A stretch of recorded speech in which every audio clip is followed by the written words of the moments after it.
Hi, Dr. Anvesha. Am I audible now? Yeah, you are audible now. Thank you. Okay. Thank you so much for joining us today, despite of your busy schedule. I can see you are still in the hospital, and Yes, at to you, you are on COVID-19 duty, and still you are contributing for this cause. Thank you so much. yes, it's my pleasure. Thank you, Shweta, so much for giving such a warm welcome to me. And yeah, it's my pleasure actually that I could join with you after a long time. Yeah. So So I people who know, so she is a guest speaker today, but before that, she is a very good friend of mine. We are batchmates from AMFIL. So very good friend and fellow professional. And I'm so happy to have you as with Mansa.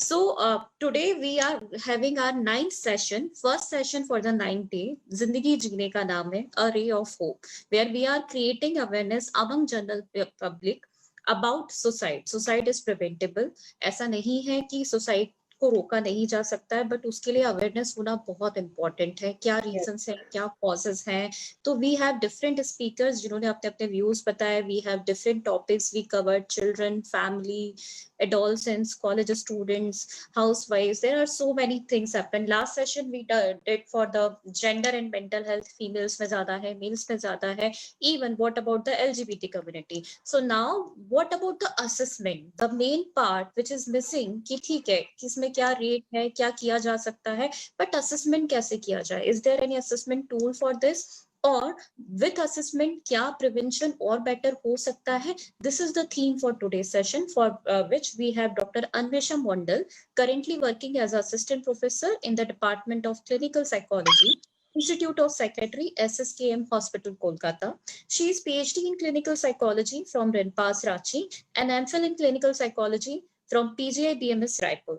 She has 8 published research papers and 5 under review. She also worked as a clinical psychologist in CUIIPP Department of Psychology, Calcutta University. One more thing I would like to clear, while she was topper of our batch, so she is a scholar, she is a gem, and we are very happy to have her as a speaker. So, Dr. Anvesha, it's all yours. Please start. okay. Thank you once again, Shweta, for such a lovely compliment. I will definitely take it as a compliment, and I'm really glad that I could be a part of your this beautiful series of webinars that you are conducting for suicide. And I'm really happy that I could be a part, and I hope that I will be able to contribute, and I hope your participants will also learn a few things. So let us start. As we used to do in our practice session. Okay, so I shall start. Okay, now first, like all the participants who have been listening, I think they have already heard about what suicide is and other factors. So before coming to the definition or proper thing, what suicide is, it is usually a death. It is usually a death which is caused by a self-inflicting injurious behavior with an intent to die. Now, when we are saying this with an intent to die, along with suicide, there are a lot of terminologies जो भी हम लोग बहुत ज़्यादा use करते हैं, जो वो terminologies को भी समझना बहुत ज़रूरी है, क्योंकि जब suicide assess हम लोग कर रहे हैं, ये बहुत ज़रूरी होता है देख लेना कि suicide का जो stages होता है, एक person और client आके जब हमारे पास report कर रहा है, तो उसको हम लोग किस stage में रखेंगे. तो वो स्टेज के साथ साथ ये जान लेना बहुत जरूरी है कि सुसाइड के साथ जो टर्मिनोलॉजीज हम लोग यूज करते हैं जैसे आइडिएशंस हुआ, एक्ट हुआ, बिहेवियर हुआ या फिर इंटेंट हुआ, तो एग्जैक्टली इन चीजों का मतलब क्या है. अगर ये अलग अलग टर्मिनोलॉजीज को हम लोग समझ जाएंगे तो हम लोग के लिए एसेस करना बहुत आसान होगा कि जब कोई हमें सुसाइडल का कोई रिपोर्ट कर रहा है तो वो एग्जैक्टली में किस स्टेज में आ रहा है. तो सबसे पहला जो कॉमनली हम लोग बहुत इजीली हमारे क्लिनिकल प्रैक्टिस में भी सुनते हैं, that is suicidal ideations. What is suicidal ideations? Ideations हम लोग किस चीज को बोलेंगे?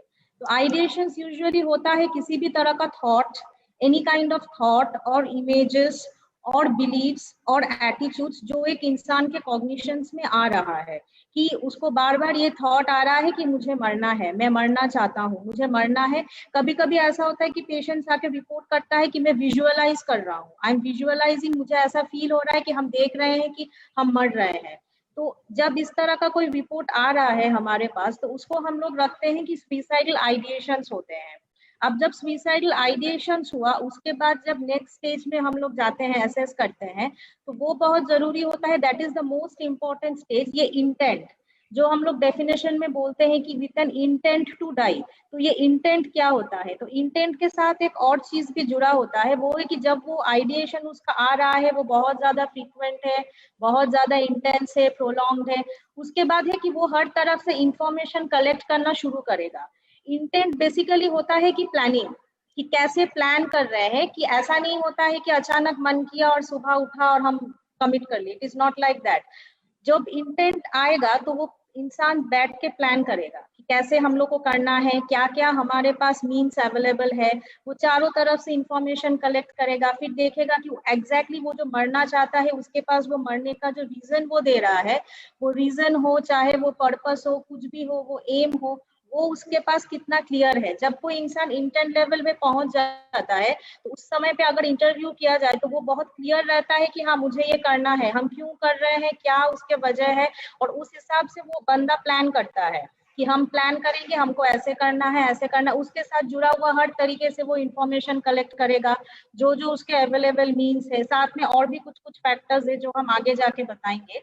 तो एक होता है सुइसाइडल इंटेंट, उसके बाद होता है सुइसाइडल बिहेवियर करके भी होता है, कि जहाँ पे वो बिहेव कर रहा है, कि जहाँ पे उसका सुइसाइडल बिहेवियर दिख रहा है, कि वो सोच रहा है कि अब वो अटेम्प्ट करेगा। ये बिहेवियर हुआ कि जहाँ पे उसका वो इंटेंशन उस समय बहुत स्ट्रांग है कि उसको करना है।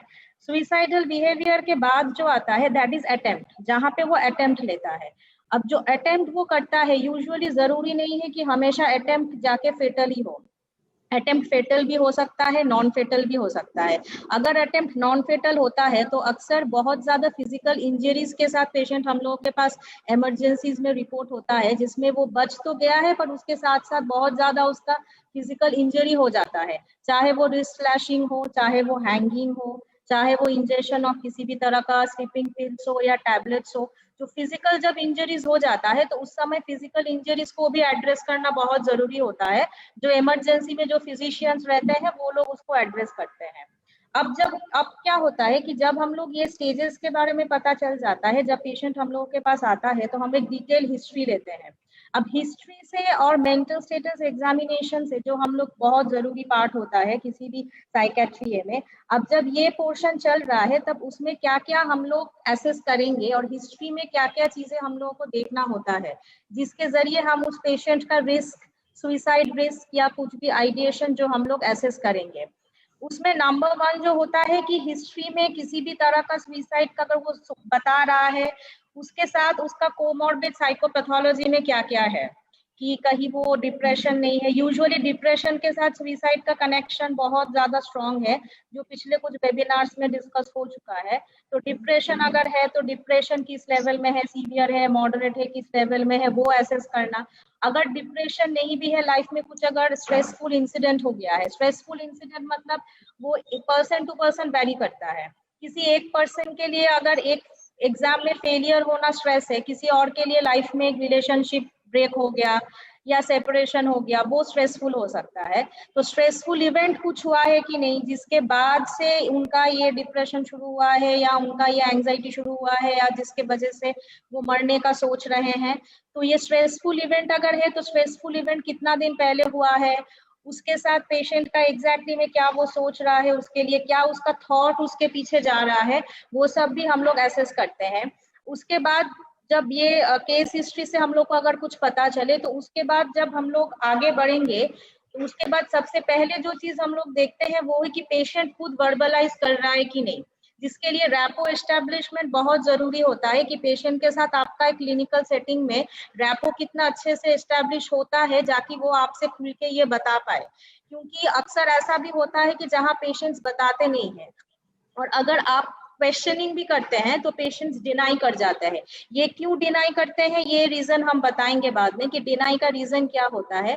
तो अगर जब क्लिनिकल सेटिंग में अगर पेशेंट खुद वर्बलाइज कर रहा है कि नहीं, किस तरीके से वर्बलाइज कर रहा है, एक तो वो एसेस हम लोग करते हैं। दूसरा है कि अगर हम लोग को एसेस करके लग रहा है कि ये इंटेंट लेवल में है कि वो प्लान कर रहा है, तो उसके बाद देखते हैं कि वो किस तरीके से प्लान कर रहा है, मतलब उसके पास मीन्स क्या क्या अवेलेबल है। जब हम लोग इंटेंट एसेस करेंगे तो इसमें ये जरूरी होता है देखना कि वो सराउंडिंग किस एनवायरनमेंट में रह रहा है, और जिस एनवायरनमेंट में रह के वो ये प्लान किया है वो एनवायरनमेंट उसके लिए, उस प्लान को उसके लिए हर्डल बन रहा है कि उसको फैसिलिटेट कर रहा है, मतलब उसको हेल्प कर रहा है कि कहीं ना कहीं उसे लग रहा है कि नहीं ये चीज मेरा हर्डल हो सकता है। तो इस तरीके से एनवायरनमेंट के साथ साथ ये भी देखना होता है कि वो क्या क्या मीन्स सोच के रखा है। यूजुअली कि अगर मैं इस तरीके से मान लो कि हम स्लैश करेंगे, I will do it by deep cutting of my wrist slash करना है, तो रिस्ट स्लैश करने के साथ उसने कुछ और भी सोच के रखा है कि मान लो अगर उसमें नहीं हुआ तो हम जाके इतना दवाई रखा है,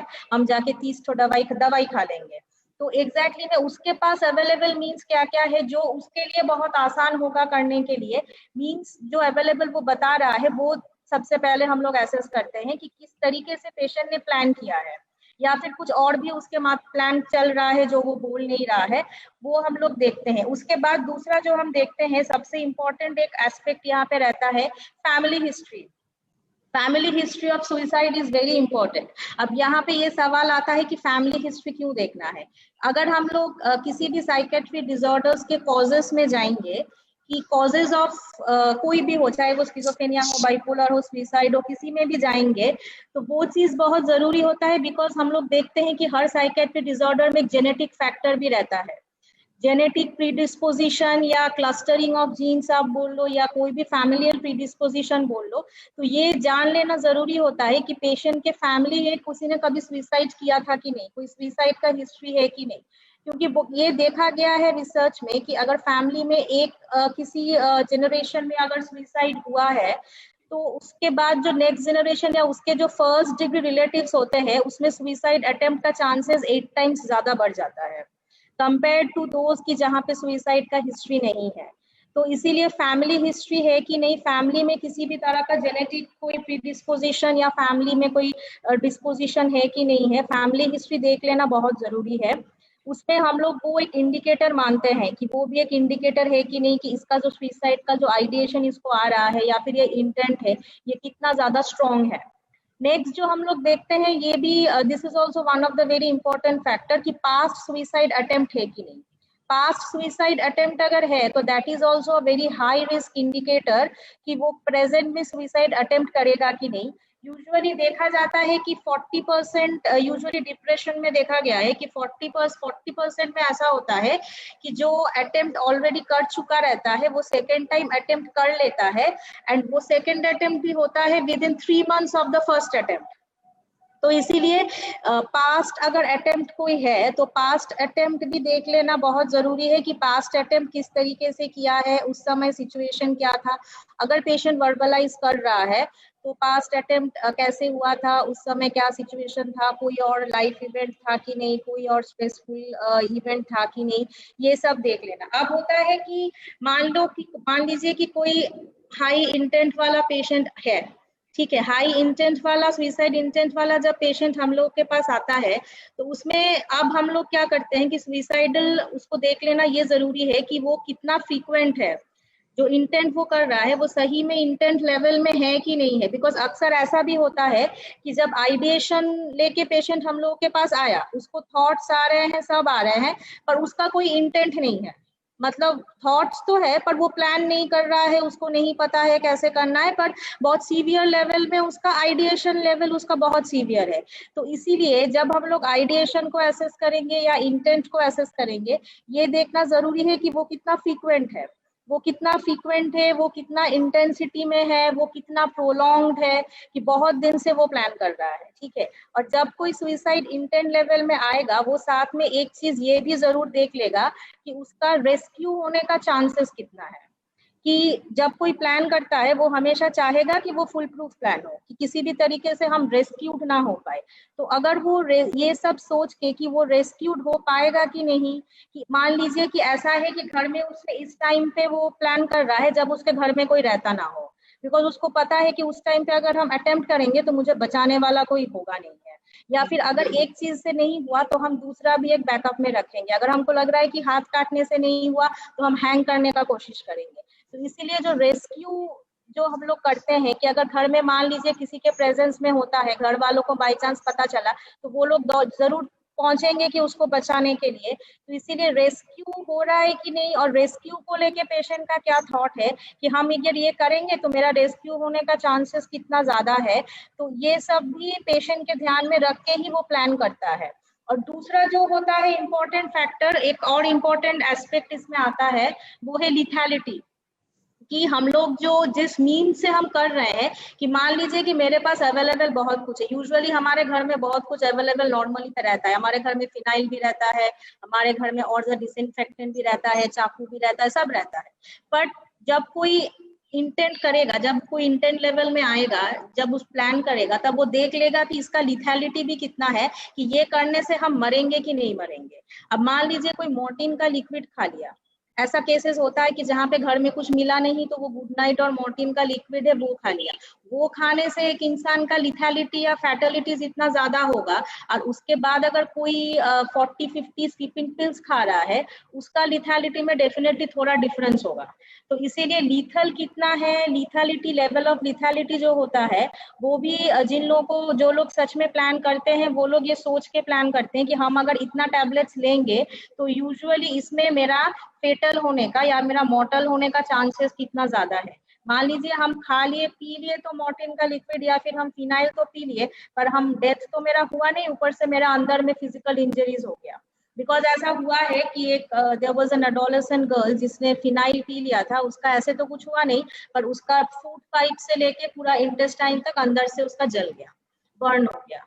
तो इसीलिए ये देख लेना भी, ये भी जरूरी होता है कि पेशेंट जब वो बात कर रहा है प्लानिंग को लेके, कि वो लिथैलिटी को लेके क्या सोचा है, कि उसको कितना पता है कि इतना इतना करने से मेरा फेटेलिटी होगा कि मेरा नहीं होगा। तो ये सारा जो एस्पेक्ट्स है, ये जब हम लोग सुइसाइड में जब हिस्ट्री लेने जाते हैं, तो ये सब भी हम लोगों को एसेस कर लेना जरूरी होता है। अब ये हुआ कि एक क्लिनिशियन के पर्सपेक्टिव से, किसी भी गवर्नमेंट या प्राइवेट सेटअप में जब हम लोग प्रैक्टिस करते हैं एक प्रोफेशनल के तौर पे, तब हम लोग ये चीजों को देख लेते हैं।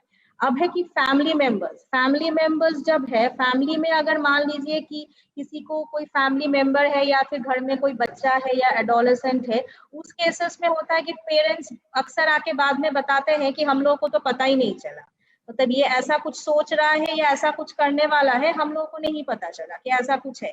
तो उस समय ये चीज जरूरी है कि पेरेंट्स लोग कैसे रिकॉग्नाइज करेंगे कि घर में अर्ली साइंस क्या होता है, घर में कि कौन कौन सा साइंस को देख के पेरेंट्स को ये लग सकता है कि हाँ जाके बच्चे से बात करना चाहिए या जाके एडोलेसेंट से बात करना चाहिए। जो मेन इंपॉर्टेंट यहाँ पे है वो है बिहेवियर चेंज, कि बच्चे में या एडोलेसेंट में या किसी भी एडल्ट में बिहेवियर में कोई चेंज हो रहा है कि नहीं। जैसे मान लो कि जो पहले बहुत ज्यादा बात करता था वो अचानक बात करना बंद कर दिया, वो एकदम सोशली बहुत ज्यादा विथड्रॉल हो गया, किसी से सोशल इंटरेक्शन कम गया, घर में कोई आ रहा है तो उससे भी बात नहीं कर रहा है, पेरेंट्स से भी बात करना बंद कर दिया, साथ में बैठ के जब खाना खाते थे वो भी बंद कर दिया, एकदम मोस्ट ऑफ द टाइम वो अपने कमरे में आइसोलेटेड जाके बैठा है। या फिर उसके बायोलॉजिकल फंक्शनिंग में डिफिकल्टी हो रहा है, कि उसका जो स्लीप है, स्लीप में प्रॉब्लम हो रहा है, एपेटाइट है, एपेटाइट कम गया है, वो अपने पर्सनल अपीयरेंसेस का ध्यान नहीं रख रहा है, उसको सेल्फ हाइजीन मेंटेन के लिए बार बार रिमाइंड करना पड़ रहा है। या फिर बहुत ज्यादा वो एकदम हॉबीज जो था, जैसे मान लीजिए कि किसी को बहुत ज्यादा पेंटिंग करना अच्छा लगता है, किसी को सिंगिंग अच्छा लगता है, तो वो पेंटिंग सिंगिंग करना एकदम बंद कर दिया, घर से बाहर निकलना बंद कर दिया, फ्रेंड्स के साथ मिक्सअप नहीं हो रहा है। ये एक हो सकता है कि जो कम्प्लीटली अपने आप को सबसे आइसोलेट कर लिया, एकदम कंप्लीटली आइसोलेट कर लिया, सेपरेट कर लिया। या फिर अक्सर ये भी होता है कि जहाँ पे बच्चे बहुत ज्यादा गुस्सा करने लग गए, बहुत ज्यादा गुस्सा करने लग गए, घर में एकदम सामान वामान तोड़ रहे हैं, किसी को भी मार रहे हैं, घर से भाग जा रहे हैं, पढ़ाई में बिल्कुल भी मन नहीं है, पढ़ाई में जो जितना वो पहले कंसंट्रेशन देके करता था वो कंसंट्रेशन उसका लैक हो गया है, पढ़ाई नहीं करना चाह रहा है बहुत ज्यादा, यहाँ तक कि कभी कभी ऐसा भी होता है कि बहुत सब्सटेंस लेना शुरू कर दिया। तो फैमिली मेंबर कभी अगर इस तरह का बिहेवियर चेंजेस हो रहे हैं, अगर पेरेंट्स को ऐसा लग रहा है कि बिहेवियर में चेंज हो रहा है, जो बच्चा कभी ऊंचे आवाज में बात नहीं करता था वो अचानक चिल्लाने लग गया घर में, तो वहां पे पेरेंट्स को वो समझ जाना चाहिए कि कुछ ना कुछ प्रॉब्लम हो रहा है। अगर उसके पहले कोई स्ट्रेसफुल इवेंट हो चुका है, बच्चे और एडोलेसेंस में यूजुअली होता है कि कुछ ना कुछ स्ट्रेसफुल रहता है, कि जैसे एडोलेसेंस में जो बहुत कॉमन होता है कि एकेडमिक प्रेशर हो गया, या फिर किसी सब्जेक्ट में फेल हो गए, या फिर कोई हेटेरोसेक्सुअल रिलेशन है, कोई लव अफेयर है जो ब्रेकअप हो गया। बच्चों में किसी तरह का हैरेसमेंट हो रहा है क्या, स्कूल में किसी तरह का बुलिंग हो रहा है, या कहीं पे फिजिकली या वर्बली कुछ असॉल्ट हो रहा है, सेक्सुअल असॉल्ट हो रहा है, जो आके नहीं बता पा रहा है, पर फैमिली मेंबर्स भी नहीं समझ पा रहे हैं कि क्या है। तो वहां पे चिल्ड्रन और एडोलेसेंस में ये सारे फैक्टर्स देख लेना बहुत जरूरी है कि क्या हो रहा है। कभी कभी ये भी होता है एडोलेसेंस में, जो ये भी होता है कि वो लोग अपना जो पोजेस्ड, जो बहुत उन लोगों का जो बहुत करीबी चीजें हुआ, थिंग्स हुआ, वो सबको बांट दे रहे हैं कि ये अब हमको नहीं चाहिए, हमें इसका कोई जरूरत नहीं है, इसका कोई मतलब नहीं है। या फिर वर्बली ऐसे बोल रहे हैं कि हम जब नहीं रहेंगे तब ये सामान इसको दे देना, मेरा ये चीज उसको दे देना। इस तरह का एक वर्बल विल और एक वर्बल विश की तरह जब बोलता हो कि लास्ट विश हो, जैसे कि ये उसके लाइफ का लास्ट विश हो, कि जैसे हम जब नहीं रहेंगे तो ये उसको दे देना है, इस तरह का।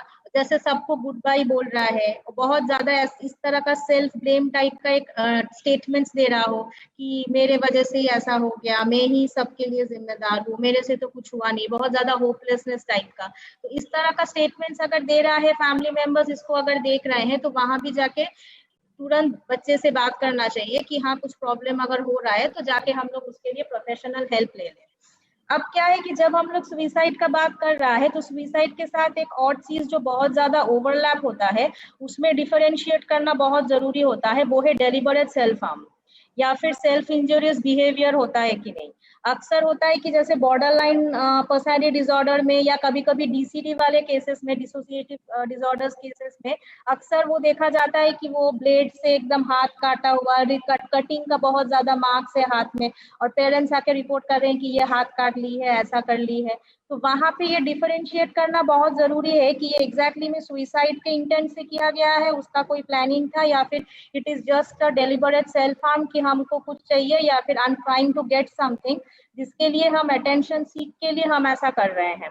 तो वहां पे डिफरेंशिएट करने के लिए जो जो मैंने बताया कि फ्रीक्वेंसी देखना, इंटेंसिटी देखना, लिथैलिटी देखना, मीन्स देखना, अवेलेबिलिटी ऑफ रेस्क्यू देखना, ये सब से हम लोग इन दोनों चीजों को डिफरेंशिएट कर सकते हैं कि ये एक्चुअली में सुइसाइडल इंटेंट से हो रहा है, या फिर ये कोई किसी भी तरह का डेलिबरेट सेल्फ हार्म हो रहा है। और एक चीज और भी होता है कि डेथ विशेस, कभी कभी आते हैं कि पेशेंट्स आके ये ऐसा बोलते हैं कि हमको मरने का बहुत इच्छा है, हम चाहते हैं मर जाए, बहुत ज्यादा इच्छा हो रहा है, पर उसके लिए हमें क्या करना है हमें नहीं पता, हमें थॉट्स भी नहीं आ रहे हैं, कुछ भी नहीं आ रहे हैं, पर हमको बहुत इच्छा होता है मर जाने का।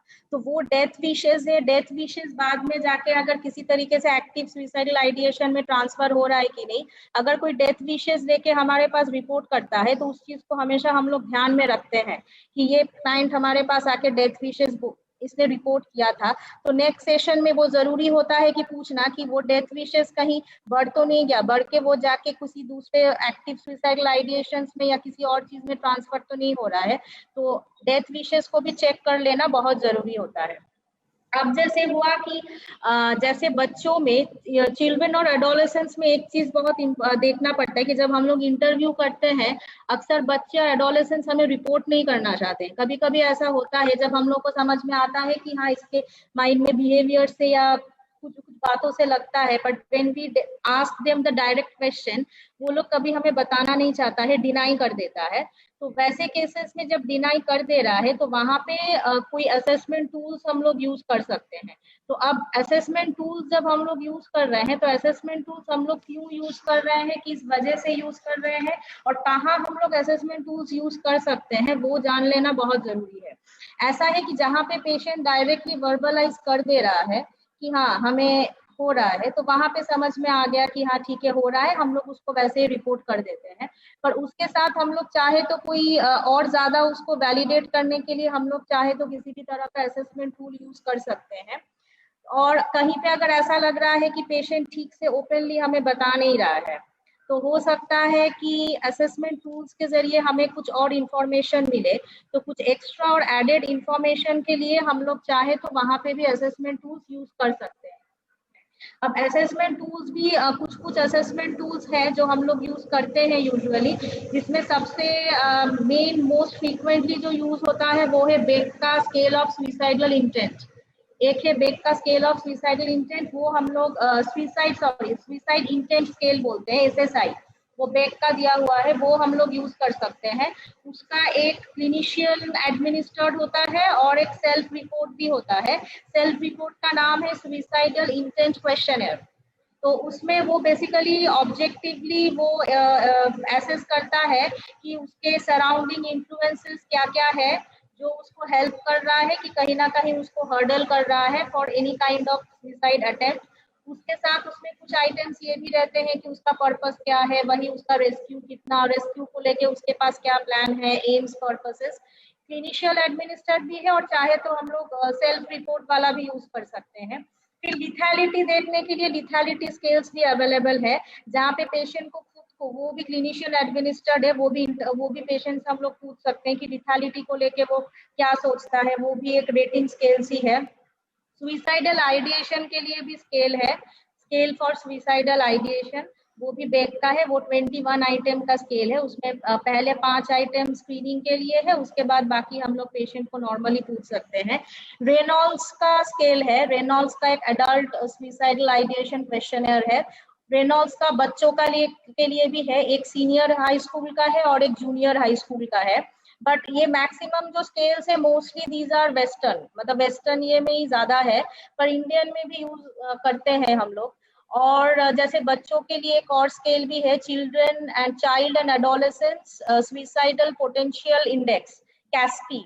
कैस्पी करके एक स्केल है, वो भी हम लोग स्क्रीनिंग के लिए कभी यूज करते हैं कि कितना ज्यादा सुइसाइडल बिहेवियर का रिस्क है, उसको अगर हमको स्क्रीन करना है चाइल्ड और एडोलेसेंस में तो कैस्पी यूज कर सकते हैं। इसके अलावा अगर प्रॉपर हम लोग को टूल्स या प्रॉपर कुछ और यूज करना है तो हम लोग MMPI-2 यूज कर सकते हैं, जिसमें डिप्रेशन के लिए भी अलग स्केल है, या फिर जिसमें सुइसाइड के लिए भी 6 अलग से आइटम दिया हुआ है। हम लोग अगर बहुत ज्यादा टाइम है हम लोगों के पास तो रॉशाक भी एडमिनिस्टर कर सकते हैं, जहाँ पे एक अलग से सुइसाइड कॉन्स्टलेशन इंडेक्स दिया हुआ है, वो भी यूज कर सकते हैं। बेक का होपलेसनेस स्केल है, उसको भी हम लोग यूज कर सकते हैं। तो इतने सारे स्केल्स है जो हम लोग यूज करते हैं। बट एक चीज हमेशा ध्यान रखना पड़ता है, कभी कभी क्या होता है कि पेशेंट रिपोर्ट नहीं करता है, मतलब ऐसे इंटरव्यू में भी डिनाई कर रहा है। हमने एक स्केल एडमिनिस्टर किया कि अगर हमें कुछ और ज्यादा पता चले, तो उसमें पता चला कि वो स्केल में भी निकल के कुछ नहीं आया। तो इसका भी चांसेस रहता है। तो जो भी हम लोग स्केल यूज कर रहे हैं वो ध्यान में रख के हमें यूज करना चाहिए, किस तरीके से हम एडमिनिस्टर कर रहे हैं, पेशेंट के साथ उतना रैपो हुआ है कि नहीं, ताकि पेशेंट खुल के हमें बता सके। तो इसके लिए रैपो एस्टेब्लिश करना भी पेशेंट के साथ एक बहुत जरूरी है, ताकि वो ओपनली आपको बता पाए कि एग्जैक्टली में क्या हो रहा है, क्या हम फील कर रहे हैं, कि क्यों हमें ऐसा हो रहा है, क्या क्या प्लान किया है। तब जाके वो असेसमेंट अगर हम लोग करेंगे तो उसमें रिजल्ट और अच्छा उसमें निकल के आएगा। अब इसमें एक चीज है कि बच्चे जब यूजुअली आते हैं, बच्चों में एक चीज रहता है कि बोलना, वो लोग क्यों डिस्क्लोज नहीं करना चाहते हैं। एक तो उनको लगता है कि कोई उन्हें समझेगा नहीं, बिकॉज अक्सर क्या होता है कि फैमिली में भी बच्चे जाके अगर पेरेंट्स को कुछ बोलते हैं कि हमें ऐसा फील हो रहा है, कि हमें ऐसा लग रहा है, तो पेरेंट्स अक्सर बोलते हैं कि अरे तुम बच्चे हो, तुम्हें ऐसा कैसे हो सकता है, कुछ नहीं। तो पेरेंट्स भी उन चीजों को इग्नोर कर देते हैं। तो इस ये थिंकिंग के वजह से बच्चे भी कभी कभी आके हम लोगों के पास ओपन अप नहीं करना चाहते हैं, कि वो उस बात को एक्नॉलेज भी नहीं करना चाहते हैं कि हाँ हमें ऐसा हो रहा है, डिनाई कर देते हैं कि नहीं ऐसा कुछ नहीं है।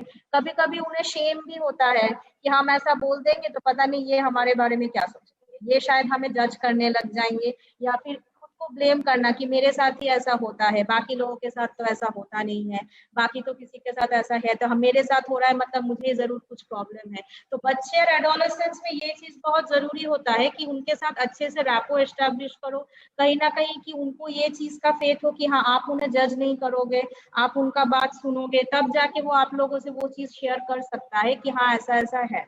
तो ये टोटल ओवरऑल जो सुइसाइड असेसमेंट जो है, ये इस तरीके से टूल्स के साथ और क्लिनिकली हम लोग कैसे असेस कर सकते हैं, इसको लेके हम लोग बात कर सकते हैं। अब एक इम्पोर्टेंट फैक्टर है जो सुइसाइड जब हम लोग एसेस करते हैं, मान लो वो इंटरव्यू के थ्रू या फिर वो टूल्स के लिए, तो उसमें डॉक्यूमेंटेशन बहुत इंपॉर्टेंट है। डॉक्यूमेंटेशन और फैमिली मेंबर्स को बताना, ये दोनों चीजें सुइसाइड असेसमेंट के साथ बहुत इंपॉर्टेंट होता है। एक तो होता है कि हम फैमिली मेंबर्स को ये बात कैसे बताएंगे, फैमिली मेंबर्स को किस तरीके से बताएंगे ताकि उन्हें भी पता चले कि ऐसा ऐसा हो रहा है। अक्सर होता है कि फैमिली को बताने गए और फैमिली मेंबर्स इतना ज्यादा उसको लेके रिएक्शन दे दिया कि वो और ज्यादा उसमें नेगेटिव इफेक्ट हो गया। तो फैमिली मेंबर्स को कितना बताएंगे, किस तरीके से बताएंगे ताकि फैमिली मेंबर्स को इस बात को समझे, फैमिली मेंबर्स भी क्लाइंट को सपोर्ट करे, फैमिली मेंबर्स भी क्लाइंट को थोड़ा सा समझे, उन्हें जज ना करे।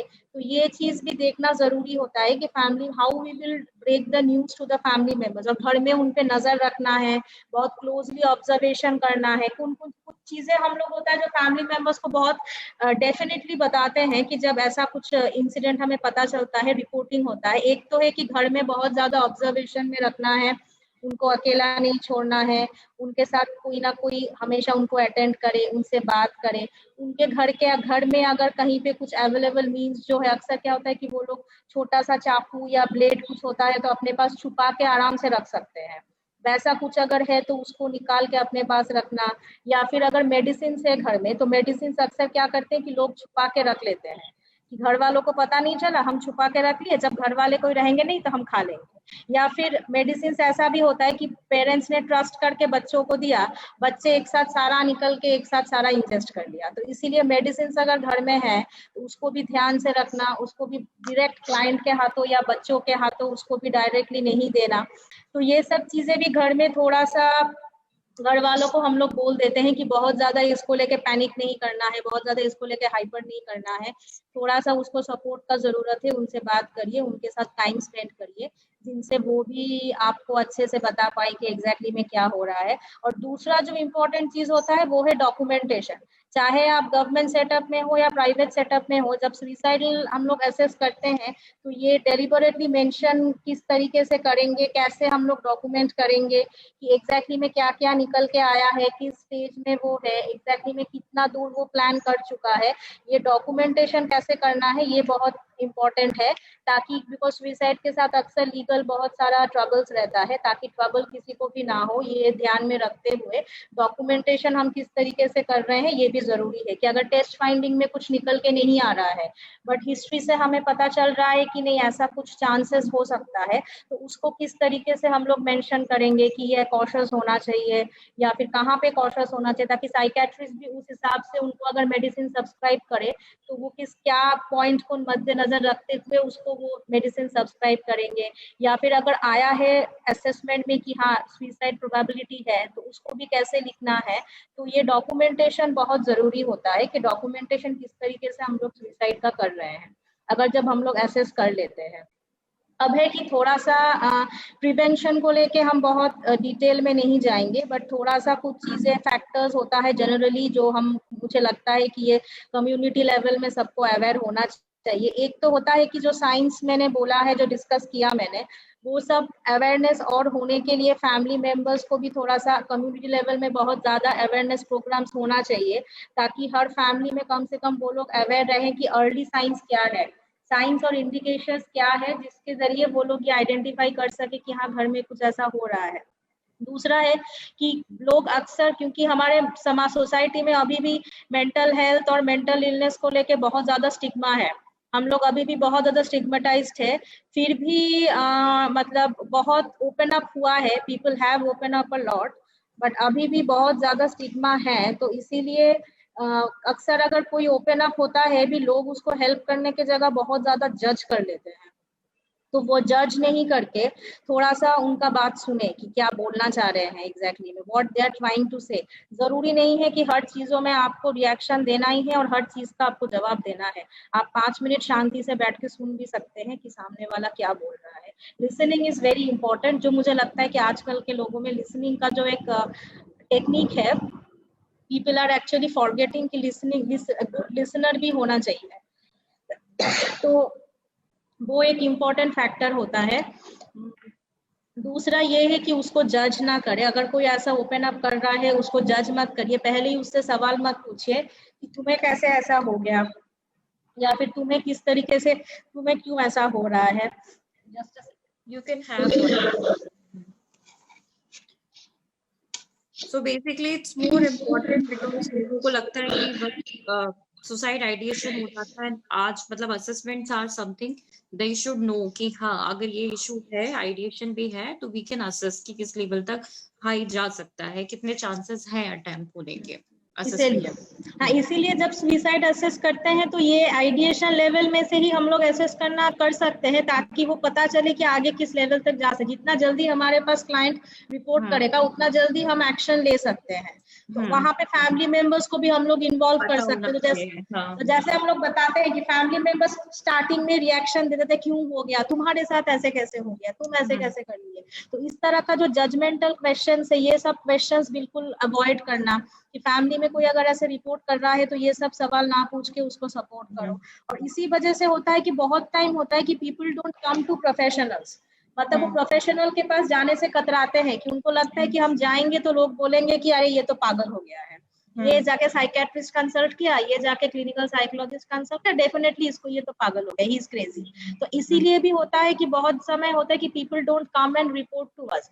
तो ये कम्युनिटी लेवल में अवेयरनेस के लिए बहुत ज्यादा अवेयरनेस प्रोग्राम्स का जरूरत है। और जहाँ पे लग रहा है, पता चल रहा है कि किसी को फैमिली में है, तो वहां जाके आप प्रोफेशनल का हेल्प लो। आप अगर नहीं हेल्प कर पा रहे हो तो आप प्रोफेशनल के पास जाओ, प्रोफेशनल्स है क्वालिफाइड, उनके पास जाके हेल्प लो। और चिल्ड्रन के लिए, एडोलेसेंस, जैसे कॉलेजेस में बहुत सारा अवेयरनेस प्रोग्राम्स आजकल कंडक्ट हो रहा है, हर जगह में कंडक्ट हो रहा है, ताकि एडोलेसेंस कॉलेज गोइंग ग्रुप को भी पता चले, दोस्त लोगों को पता चले, कि फ्रेंड्स लोगों को, कि फ्रेंड, इसीलिए एक कॉन्सेप्ट भी होता है कि पीयर काउंसलर्स, कि मेरे जो क्लोज फ्रेंड है उसको अगर पता चले, उसको अगर समझ में आए कि हाँ ऐसा ऐसा साइन सिम्टम्स है, तो वो मुझे कुछ हेल्प कर सके, वो थोड़ा सा मुझे सपोर्ट कर सके। तो स्कूल्स में तो बहुत स्कूल्स में आजकल स्कूल काउंसलर, स्कूल साइकोलॉजिस्ट वो लोग अपॉइंट करते हैं, ताकि बच्चों में कुछ प्रॉब्लम या कुछ डिफिकल्टी हो तो वो लोग जाके तुरंत उस चीज को एड्रेस कर सके। और करेंटली तो अभी लॉकडाउन के टाइम से सबको पता है, कि बहुत लोगों को पता है कि बहुत सारा हेल्पलाइंस नंबर्स ओपन हुआ है ऑल ओवर इंडिया में। बहुत सारा प्रोफेशनल बॉडीज है, आईएससीपी हुआ, आईपीएस हुआ, गवर्नमेंट लेवल में बहुत सारा हेल्पलाइन नंबर्स ओपन हुए हैं, जहाँ पे लोग कभी भी कॉल करके बात कर सकते हैं, जिनको अगर ऐसा कभी ख्याल आ रहा है, ऐसा कभी अगर कुछ हो रहा है। और इसके लॉकडाउन के अलावा भी पहले भी कुछ कुछ ऐसे ऑर्गेनाइजेशंस इंडिया में है जिनका अपना सुसाइड का हॉटलाइन नंबर्स है, जो 24/7 ओपन रहता है, कि जहाँ पे किसी को भी अगर मन करे तो एक बार जाके बात करे, कि लगता है कि हाँ, मतलब उनको जब सुसाइड कोई इंटेंट कर लेता है तो वो उसको ऐसा फील होता है कि आई एम हेल्पलेस, कि मुझे कोई हेल्प नहीं कर सकता है। तो फिर भी अगर किसी को लगे तो वो जाके इन हॉटलाइन नंबर्स में बात कर सकता है, कि थोड़ा सा किसी से बात करने से कभी क्या होता है कि माइंड थोड़ा सा चेंज हो जाता है, कुछ टाइम के लिए ही सही, but you can distract somebody. तो ये हॉटलाइन नंबर्स जो है ये अवेलेबल होना चाहिए और ज्यादा, ताकि कम्युनिटी के हर लेवल के हर इंसान के पास ये सब हॉटलाइन नंबर्स अवेलेबल हो, जो वो जरूरत पड़ने पे हेल्प ले सके। तो अभी ये बहुत सिग्निफिकेंट चेंज आया है, मतलब जब ये रेट्स बहुत बड़े हैं पैंडेमिक के बाद में। पहले यूजुअली होता था लोग गूगल करते थे सुसाइड के लिए, सो सेटिंग्स चेंज हुई है, जहाँ जैसे ही आप सुसाइड टाइप करेंगे आपको सबसे फर्स्ट जो आएगा वो हेल्पलाइन नंबर आएगा, which is a very preventive step, कि अगर आपके सामने वो हेल्पलाइन आपको दिख जाए तो वो कहीं ना कहीं आपको होप दे सकती है कि I can talk to someone, I can share with someone, और शायद मुझे कहीं पे वो रे मिल जाए। बिकॉज एंड मोमेंट तक भी कोई भी इंसान, आई डोंट थिंक कि कोई भी मरना चाहता है, वो बिल्कुल होप खत्म होने के बाद होता है। तो वो होप दिखना बहुत इंपॉर्टेंट है, जो हमारी इंडियन सोसाइटी में बहुत बड़ा चेंज आया है। So exactly, because of the lot of stigma, अभी भी हम लोग बहुत ज्यादा स्टिग्मेटाइज्ड होते हैं ना, कि किसी भी हम लोग ओपनली, जितना ओपनली बोल सकते हैं कि मैं गई थी कार्डियोलॉजिस्ट को विजिट करने या गायनोकोलॉजिस्ट को विजिट करने, हम लोग उतना ओपनली अभी भी नहीं बोल पाते हैं कि हम गए थे एक साइकेट्रिस्ट को विजिट करने, या हम गए थे क्लिनिकल साइकोलॉजिस्ट को विजिट करने। तो सबसे पहला सवाल तो यही होगा, अरे तुम्हें क्या जरूरत थे, तुम क्यों गए थे, तो इतना सारा सवाल हो जाता है। तो इसीलिए कभी कभी सुनना भी बहुत जरूरी होता है कि what the person is trying to say. Listening is also a very good art and it is also a very good skill. कभी कभी ऐसा भी हम लोग के पास सेशंस होता है जब पेशेंट आके पूरा 40 मिनट सिर्फ बोलता गया, तब वो बोल रहा है and I am listening, because वो सुनना भी बहुत जरूरी होता है, जहाँ पे पेशेंट को लगता है कि हाँ चलो कोई तो है जो हमें सुन रहा है, हमें कोई सुनने वाला है नहीं, घर में बोलो तो कोई सुन नहीं रहा है, कम से कम यहाँ आते हैं तो दिस मैडम ये सुन तो रही है। तो this is also very important कि बच्चे अगर घर में कुछ बोल रहे हैं पेरेंट्स को, तो पेरेंट्स को भी वो चीज ध्यान से सुनना चाहिए कि एग्जैक्टली में क्या बोल रहा है, सही में कहीं पे कोई प्रॉब्लम हो रहा है कि नहीं। और साथ में ये भी जरूरी है कम्युनिकेशन, कम्युनिकेशन कितना अच्छा हो रहा है। अब बच्चा पेरेंट्स से इतना ज्यादा डरता है कि वो ओपनली जाके कम्युनिकेट ही नहीं कर पा रहा है, ठीक है, और कोई है नहीं जिसके पास जाके वो कम्युनिकेट करे। इसलिए कम्युनिकेशन भी पेरेंट चाइल्ड जो कम्युनिकेशन होता है, कम्युनिकेशन स्किल्स पे भी थोड़ा सा ध्यान देना बहुत जरूरी है कि कितना इफेक्टिव कम्युनिकेशन हो रहा है कि नहीं, या फिर it is just a one sided communication हो रहा है। फैमिली का माहौल क्या है, चिल्ड्रन के लिए ये बहुत जरूरी है, पेरेंटिंग स्टाइल क्या है, पेरेंटिंग स्किल्स क्या क्या है, ये सब भी असेस कर लेना, थोड़ा सा देख लेना जरूरी होता है कि सुसाइड आइडिएशन के साथ साथ अदर साइकोसोशल फैक्टर्स क्या क्या आ रहे हैं फैमिली में, ये भी बहुत जरूरी है असेस कर लेना। तो इसके जरिए आई होप कि अगर थोड़ा सा और कम्युनिटी में अवेयरनेस आए तो शायद लोगों को थोड़ा सा और समझ में आएगा कि सुसाइड आइडिएशन आके रिपोर्ट करना है, तो ये भी बहुत जरूरी है। So I think I have covered most of the You covered important all the aspects things, very beautifully. Thank you so important much. things for the topic. Okay, कोई questions कुछ है, अगर कोई कुछ सवाल I think chat box में. So Ritika, please unmute everyone so people can ask direct question to Dr. Anvesha. Participants, you are going to unmute yourself and then you can ask questions directly. Ma'am, done. Yeah. Ma'am, I wanted to ask one question. Yes, please. Do you think that Sushant Singh Rajput case has helped us in removing mental stigma in some ways? I know ये question आएगा कहीं ना कहीं से। No actually अगर आप personal, because मैं जो भी आंसर दूंगी ये मेरा पर्सनल लेवल में ही है। एग्जैक्टली आप क्या जानना चाह रहे हो कि इस केस के वजह से लोगों में क्या मेंटल इलनेस का स्टिग्मा हट गया है, या फिर people are becoming more aware? आपको ऐसा लगता है क्या कि ये जो सुशांत सिंह राजपूत का जो पूरा केस हुआ है उसमें कुछ 1% भी अगर लोग लाइक अवेयर हुए हैं क्या मेंटल हेल्थ को लेके? आप क्या सोचते हो इस बारे में? मैं ये देखिए क्या है कि ऐसे सुइसाइड, सेलिब्रिटी सुइसाइड पहले भी हुआ है, मतलब हिस्ट्री में this is not the first time, पहले भी हुआ है, बट पहले इतना इंटेंसली शायद ये चीज बहुत ज्यादा क्या बोलेंगे, बहुत ज्यादा इंटेंसली शायद बहुत ज्यादा लोग इसको लेके इस तरीके से कभी डिस्कस नहीं किए हैं। अभी जो हो रहा है आफ्टर सुशांत सिंह राजपूत डिमाइस, क्योंकि वो सुइसाइड है कि मर्डर है कि क्या है वो अभी कंट्रोवर्शियल है, तो उसको लेके हम नहीं बोलेंगे कि वो कंफर्म सुइसाइड है या कंफर्म मर्डर है, जो भी वे हो that is still under investigation. पर उनके मौत से people have started discussing this topic more.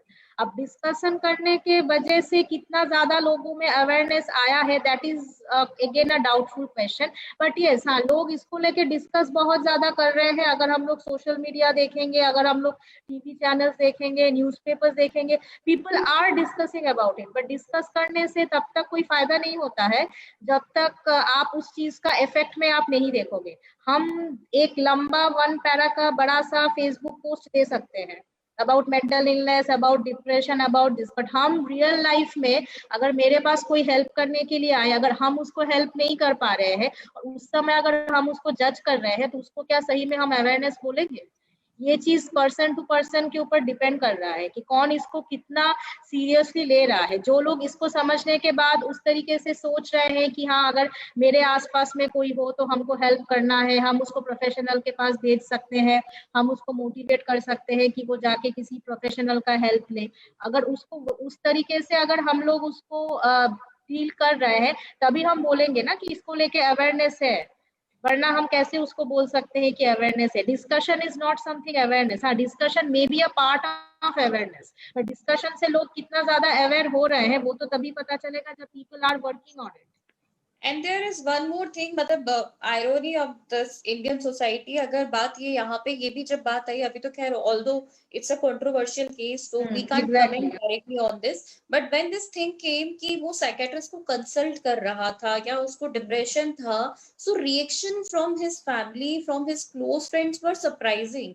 They were like कि वो ऐसा कर ही नहीं सकता था। मतलब ये थोड़ा इससे पता चलता है कि अवेयरनेस कितनी है, ऐसा क्यों नहीं हो सकता, मुझे, तुम्हें, किसी और को भी कभी भी डिप्रेशन हो सकता है। तो वहां पे वो अवेयरनेस का फेस पता चलता है कि हमारी सोसाइटी कहाँ, मतलब अभी भी बहुत हद तक ये एडमिट कभी करना ही नहीं चाहती कि अगर मेरा बच्चा है या मेरा फ्रेंड है या मेरा पार्टनर है, उसको कभी ये चीजें हो ही नहीं सकती। यहीं पे वो अवेयरनेस होनी चाहिए कि दे शुड एडमिट, अगर था कोई बात नहीं, it is a face, that doesn't mean कि अगर कोई सेलिब्रिटी है, इवन अगर कोई मेंटल हेल्थ प्रोफेशनल है, इवन अगर कोई बहुत फेमस है, सक्सेसफुल है, उसको कभी डिप्रेशन नहीं हो सकता या कोई मेंटल हेल्थ इशू नहीं हो सकता। वो एक अपने आप में बहुत बड़ा मिथ है। तो आई डोंट मतलब हाँ, तो ये हो सकता है, देखते हैं कितनी अवेयरनेस आए, बट अभी भी people are not admitting this. Let's say आगे क्या आता है इन्वेस्टिगेशन में। So I think we should move forward for the next question. या Vinita, you are asking something, you can directly ask. Thank you so much, ma'am. Yes, ma'am. My question is that कि is this possible कि अगर कोई person attempt कर रहा है suicide, तो वो just for gain attention, not for मतलब ideology उसकी ये नहीं है कि उसको सच में suicide attempt करना है. This is possible. हाँ, तो उसी आई थिंक वो मैंने मेंशन किया है कि जहाँ पे डेलिबरेट सेल्फ हार्म होता है, डेलिबरेट सेल्फ हार्म या सेल्फ इंजूरियस बिहेवियर अगर है, तो वो हमेशा कुछ ना कुछ विलिंगनेस रहता है कि हमें ये पाना है, कि हमें ये चाहिए, या some kind of to make a demand meet, या उसका डिमांड फुलफिल हो। ऐसा इस वजह से भी बहुत बार होता है कि डेलिबरेट सेल्फ हार्म या लोग सेल्फ इंजूरियस बिहेवियर कर लेते हैं। तो उस केस में डिफरेंशिएट करना जरूरी है। मान लो अगर वो इंसिडेंट हो जाए, उसके बाद उसके साथ बैठ के बात करना कि एग्जैक्टली में वो क्या सोच के ये किया है, या फिर उसके पीछे रीजन क्या है, तब जाके वो डिफरेंशिएट कर पाएंगे कि एग्जैक्टली वो इंटेंट के साथ किया था या फिर उसको कोई चीज चाहिए था या फिर उसका झगड़ा हो गया था किसी के साथ। Because usually border line BPD patients जब आते हैं तो उनका ये बहुत कॉमन 2-3 वर्जन्स रहता है। एक होता है कि बहुत ज्यादा गुस्सा आ रहा था, किसी पे हम गुस्सा निकाल नहीं पा रहे थे, तो हम बैठ के अपना हाथ काट लिए, मुझे उसके बाद मेरा गुस्सा ठीक हो गया। या फिर ये होता है कि हस्बैंड मेरा बात मान नहीं रहे थे, हम कब से हस्बैंड को बोल रहे थे ये करो, हस्बैंड सुन नहीं रहे थे, इसीलिए हम ऐसा हाथ काट लिए ताकि हस्बैंड को समझ में आए। तो ऐसा हो सकता है। तो उस केस में ये बैकग्राउंड इंफॉर्मेशन ले लेना बहुत जरूरी है कि एग्जैक्टली में वो सही में सेल्फ हार्म बिहेवियर ही था या फिर उसमें कोई सुसाइडल इंटेंट भी था। अगर वो अपने मुंह से बोल रहा है कि नहीं कोई ऐसा प्लान मेरा नहीं था, वो बस एक अटेंशन के लिए है, तो हाँ ऐसा हो सकता है। Thank you, Vinita. Anyone else? There is a question in the chat box. Ritika, can you read it out? She is saying her mic is not working. Yes, ma'am, sure. कभी कभी ऐसा होता है कि हम ठीक से स्टडी नहीं कर पाते या जब टाइम होता है तब हम नहीं पढ़ते और एट लास्ट रिजल्ट खराब हो जाता है हमारा, देन ऑटोमेटिकली हम डिप्रेस्ड हो जाते हैं। Even sometime I causes suicide also, why? Last part I could not here, मतलब कभी कभी डिप्रेस्ड हो जाते हैं, उसके बाद डिप्रेस्ड हो जाते हैं, उसके बाद वाला पोर्शन सुनाई नहीं दिया मुझे। Yes ma'am, I repeat. सुनाई नहीं पड़ रहा है। Am I audible?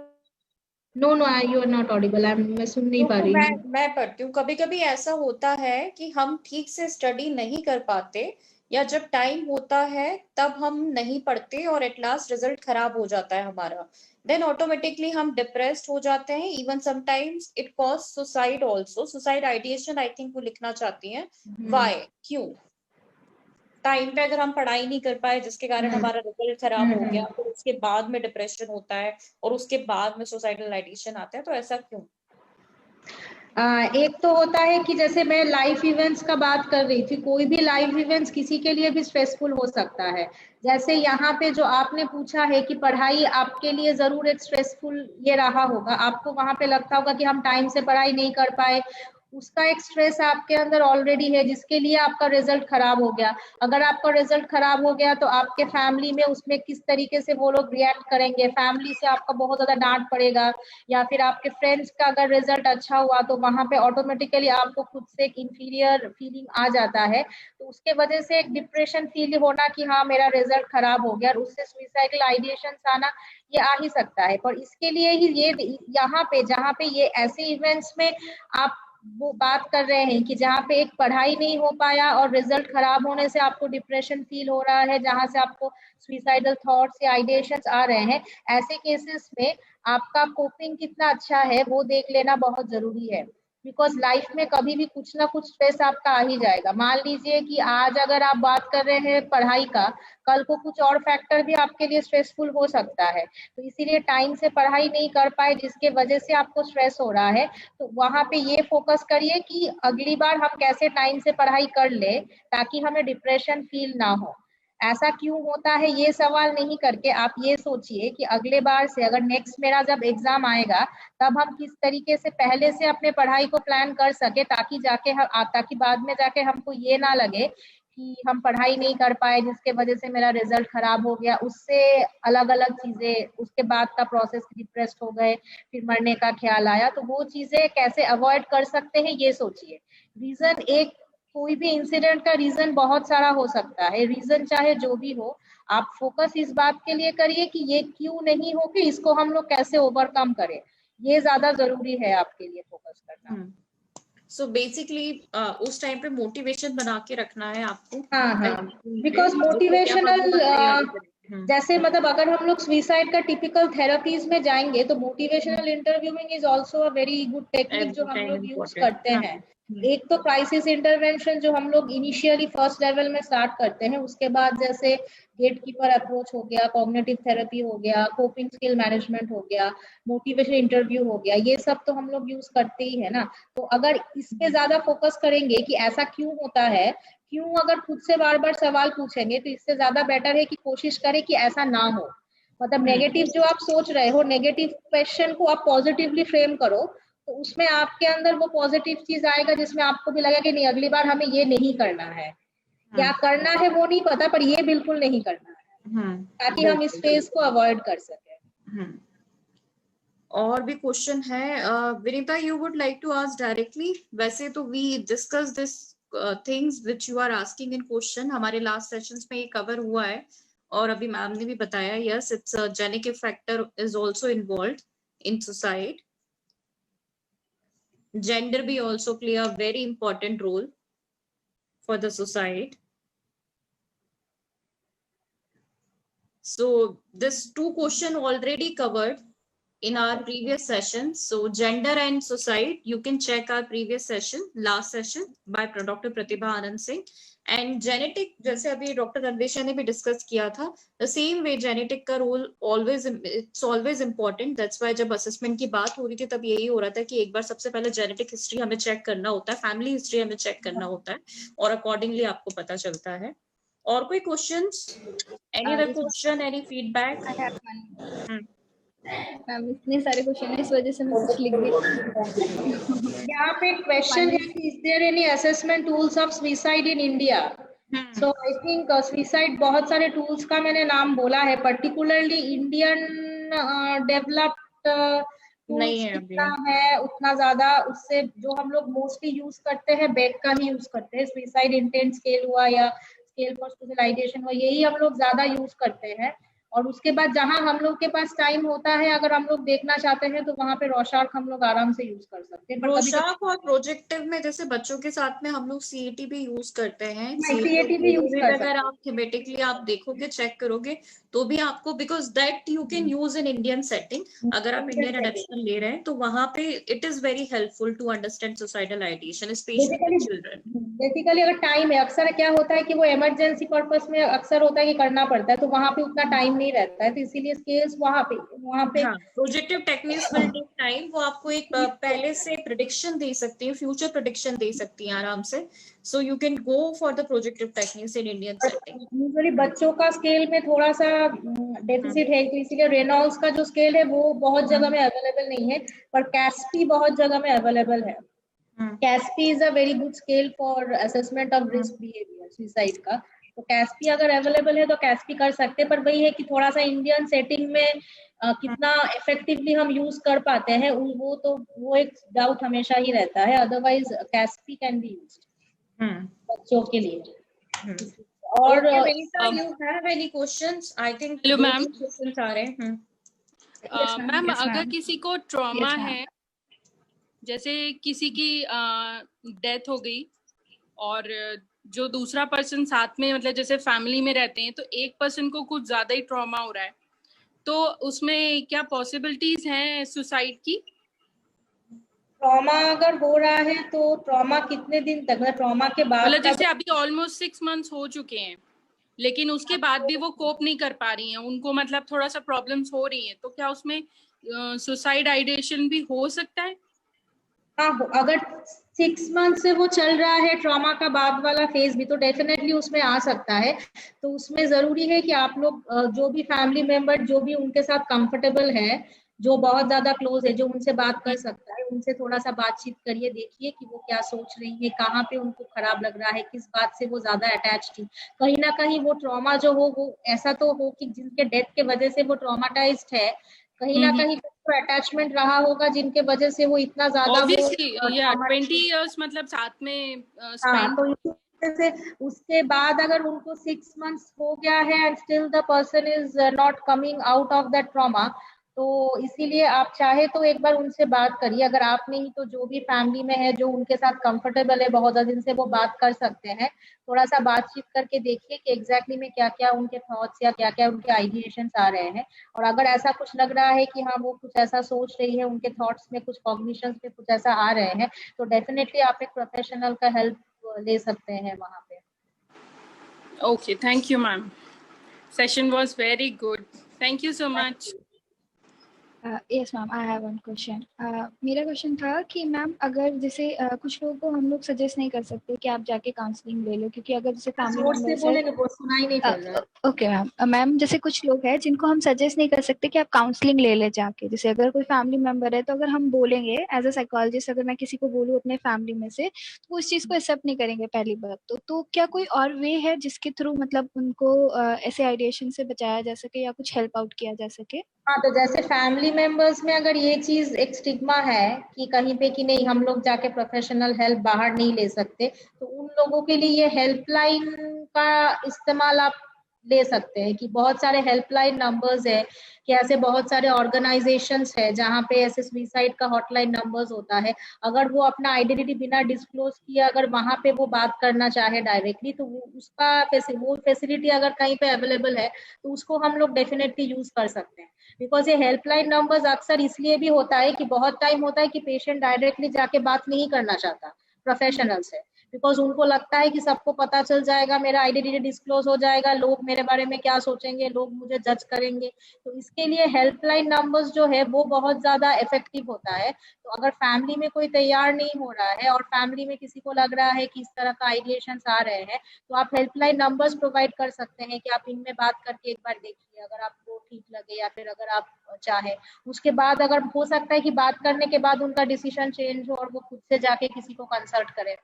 आपको ऑप्शंस हमेशा ढूंढना पड़ेगा। इसीलिए तो फैमिली फैक्टर्स और साइको सोशल फैक्टर्स भी बहुत इंपॉर्टेंट होता है जब हम लोग सुसाइड को असेस करते हैं और उसको फैमिली मेंबर्स को रिपोर्ट करते हैं, कि फैमिली मेंबर्स किस तरीके से उस चीज में रिएक्शन देगा, ये भी बहुत जरूरी होता है। अक्सर होता है कि फैमिली मेंबर्स बहुत सुन के ही एकदम घबरा गए, एकदम नेगेटिवली रिएक्ट कर गए, ये भी ऐसा भी केसेस होते हैं कभी कभी। ठीक है, okay ma'am, thank you ma'am. Anyone else? I think all the question covered very well.